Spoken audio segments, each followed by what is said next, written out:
ভেবেছিলাম আজকে হয়তো চলবেই না, কিন্তু বেঁচে যাওয়া কিছু কোষ দিয়ে পরিবারের পুরা খাবারটা তৈরি করে নিলাম আর সবাই চেটেপুটে খাবারটা খেলো। আসসালামু আলাইকুম everyone, welcome back to my channel. প্রতিদিনের মতো চলে আসলাম আমি শিউলি আক্তার শিমু। এটা হচ্ছে মোহাম্মদ সোনা, আমার সোনা পাখি। সে খেলা করতেছিল এবং আমি রান্নার জন্য চলে আসলাম। আসলে গ্রামের ছেলেপিলেরা সবসময় খেলাধুলা করতেই পছন্দ করে, আমিও তাকে একটু খেলতে দিই, নিষেধ করি না খুব একটা। তারপর চালগুলোকে ধুয়ে রান্না করার জন্য দিয়ে দেব আর তারপর চলে আসবো আমার চুলার পাড়ে। আসলে আমি মাটির চুলাতে রান্না করতে অনেক পছন্দ করি, তরকারিটা অন্তত মাটির চুলায় আমি রান্না করি, ভাতটা রাইস কুকারেই রান্না করি। তারপর আলুগুলোকে কেটে নিলাম। আগের দিন সোনালী মুরগির গোশ রান্না করেছিলাম, সেটা আসলে খেয়ে শেষ হয়েছিল না, কিছুটা বেঁচে গিয়েছিল। ভাবলাম সেটা দিয়ে আজ পরিবারের সকলের দুপুরের খাবারটা তৈরি করে নিই। তারপরে তো দিয়ে দিলাম সরিষার তেল। তারপরে এখানে দিয়েছি সমস্ত বাটা মশলা, দিয়ে ভালো মতো কষিয়ে নিলাম, সাধারণ মশলা গোশে যেগুলো লাগে আর কি।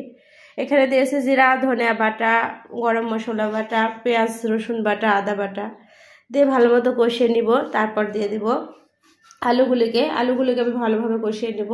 আলুগুলো আগে দেওয়ার কারণ হচ্ছে গোশটা কিন্তু আমার আগের দিনে রান্না করা, সেগুলো বেঁচে ছিল।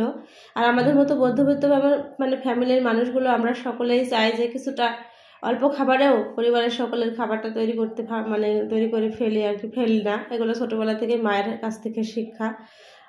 অল্প কিছু খাবার আছে সেটা দিয়েই পরিবারের সকলের জন্য খাবারটা তৈরি করে সবাই মজা করে খাইতে পারলেই ভালো লাগে, সকলেরই হয়ে যায়। ফ্রিজে রেখে দিয়েছিলাম গোশগুলিকে, সোনালী মুরগির গোশ ছিল।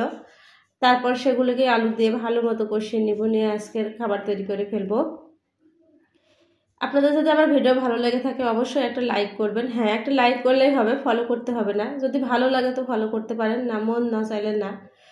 প্রতিদিনই ভিডিও বানাই, আসলে ভিডিও বানাই কিন্তু কোনো ফলাফলই পাচ্ছি না, ভিউ একদমই কম।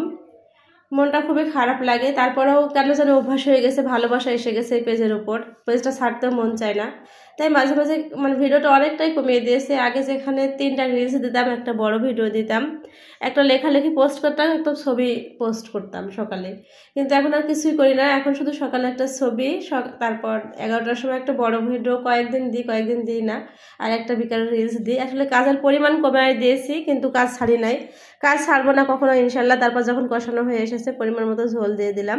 তারপর কিছুক্ষণ পরেই তো ফুটে উঠেছে, আর কিছুক্ষণের ভিতরেই আমার রান্না কমপ্লিট হয়ে যাবে। আসলে আপনাদের সকলকেই বলছি, রান্নার ভিডিওর পরিমাণ কমিয়ে দিন, কাজের পরিমাণ কমিয়ে দিন, ছেড়ে দেওয়ার দরকার নেই। তারপর দিয়ে দিলাম রেডি মশলা। এখানে আমি রেডি মশলা তৈরি করে রাখি, আমার একটা ভিডিওতে বড় ভিডিওতে দেওয়া আছে, সেটাই দিয়ে দিলাম। এটা সেন্টটা এত সুন্দর সুঘ্রাণ, ভালো লাগে খুব, এটা সেন্টে খাবারটা খাওয়া হয়ে যায়। এই তো মাশাল্লাহ, আজকে পরিবারের সকলের জন্যই তৈরি হয়ে গেল অল্প কিছু গোশ দিয়েই পুরো খাবারটা। আজকের ভিডিও পর্যন্ত, সবাই ভালো থাকবেন, সবাইকে নিয়ে ভালো থাকবেন। আল্লাহ হাফেজ।